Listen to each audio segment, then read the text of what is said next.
What is going on, guys? It's me, Victor, back again. Welcome back to my shop. And as you guys can see, engine bay is painted, but before I start assembling this baby back together, I have to start doing fuel lines. So pretty much this is the old feed line, and this is the return line right here, and this is part of the canister system, charcoal canister system. So pretty much I have to remove this line out. I'm gonna remove this line off, and this other line, and this one right here. So I'll be removing those three right there from the front all the way to the back, because we're not gonna use them no more. I'll be putting some E85 PTE lines on it, and I'm getting ready to pull the tank out right now and start taking all that stuff out and getting ready to install all the new ones.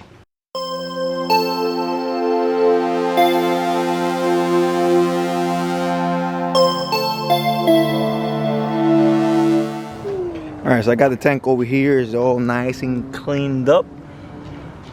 So everybody here over here today. I already pulled out the brake lines. So the two brake lines, they go right here. See, all the way over there.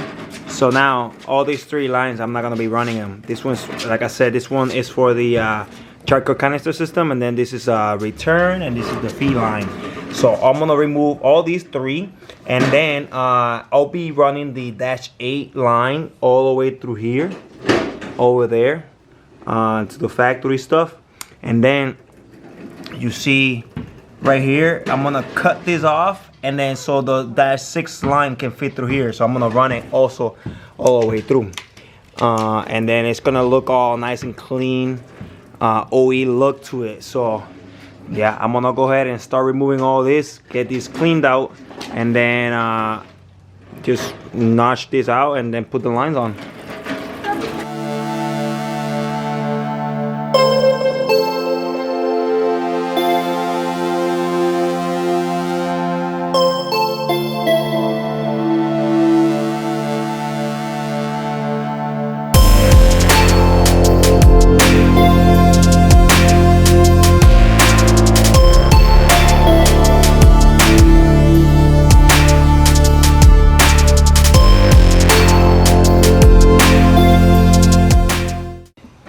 So I installed the lines already on this right here.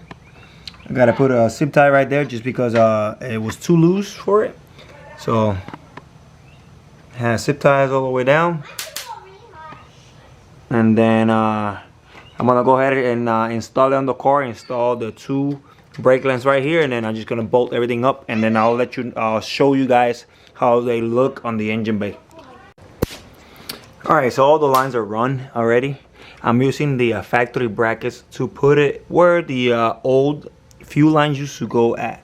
So it gives it a nice clean look instead of them hanging around and stuff. At least this bracket will be, you know, it will hold it in place. So yeah, it looks pretty good. It looks awesome right there. Let me get the light real quick, and then I can show you guys underneath. So as you guys can see right here, the lines that usually run all the way down there, and you don't have no hanging fuel lines or anything like that. So it's all nice and tucked in the factory place. You don't have to worry about dragging it on the floor, hitting bumps and messing up the line, just because they're gonna be all covered on this plastic. So yep, they look, like I said earlier, like I just said, they look awesome. And then let me see, too damn close on this. Alright, and then if you come back here, you can see the lines. They come all the way over here, and they're gonna go over the tank. And this is the cover for the fuel pump and all that stuff. So yeah, I have enough line here. If anything, I could just pull on it, and I can just move it back and forward, all depending how much I need. Alright guys, I'm gonna call the night now. It's like 1 in the morning right now. So far the progress I have done on the car. The washer tank is on the car. This harness is ran all the way. Have the AC line also ran. Suspension is on. I have the fuel line. Put the filter right here. It's gonna go kind of like that right there. I already made this line. It's a little bit too long, but I'm gonna probably cut it. Clutch line is in. All this stuff is in right here. Camber kits, they're in already. So yeah, that's about it for now. Tomorrow I'm gonna focus on finishing the fuel system. I mean, I ordered some fittings that I need. Yeah, I'm not gonna finish the fuel system tomorrow. I'm gonna focus on trying to put the motor in. So I have to do, like I told you guys before, I have to do the harness, do the tuck harness, and then also have to do the valve latch on that motor before I put it in. I'm gonna do that with the motor outside, so it's better. Then after that, I'll finish the fuel system whenever I get all my fittings in, because I ordered them today. I might get them, I think April 9th, I think it is. I'm gonna get them. So yeah, and I still got all them bolts, brackets, and all that bunch of bolts, radiator, evaporator, fan, and all that stuff. I still gotta put it back in the car. So yep, this is it for this is it for today. So I'll see you guys tomorrow.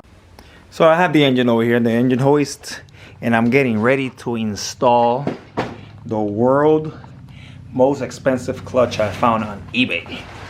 So yep, most expensive. So it came in the you know, good old Purity Mail package. Look at that. Oof. This clutch, it's a Clutch Max. Yes, Clutch Max. This is the world most expensive clutch right here. It was 64 bucks. Yep, you guys heard right. It was 64 bucks. It came with the tool to install it, throttle bearing, and the pilot bearing. So also here's the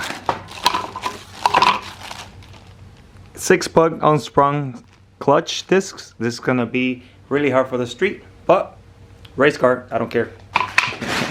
So yeah, I'm getting ready to install this on the motor and meet the transmission back to the block over here with the back to the motor, and then put it back in the car.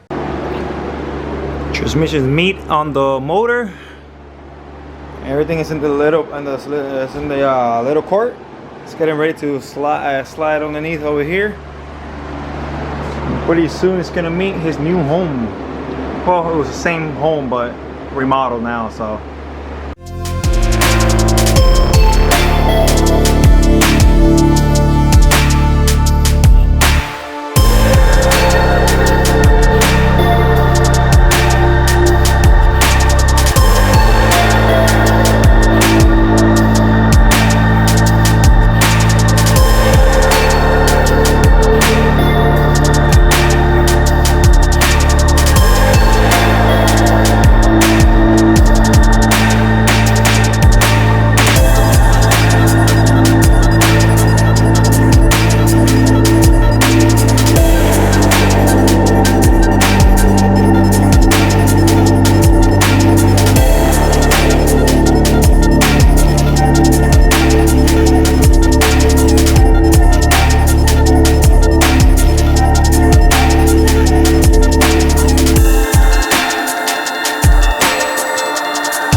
alrighty, another recap on where I'm at with the car. So here it is.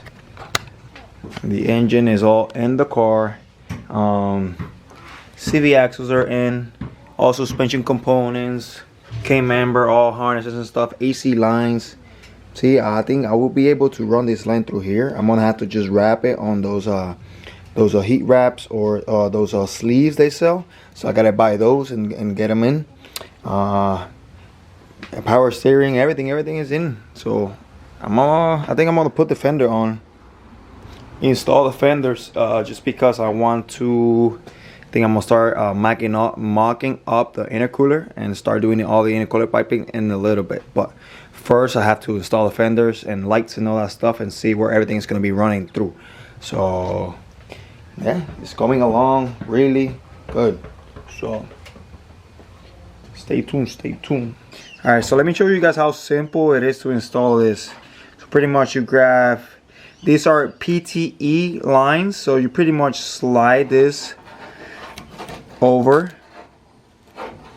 just like that, and then you grab this metal sleeve, you push it in,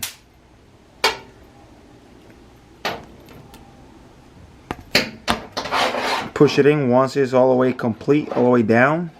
And then next step is grab this, push it in,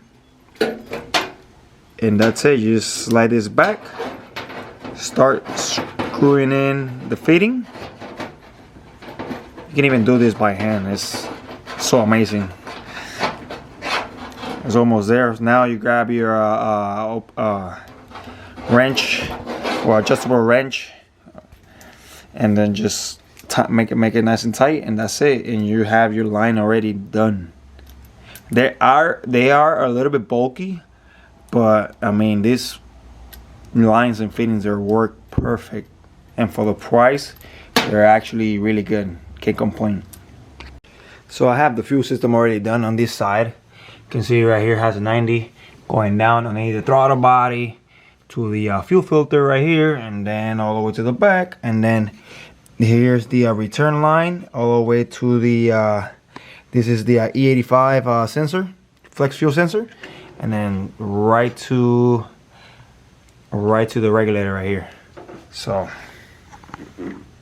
just like that.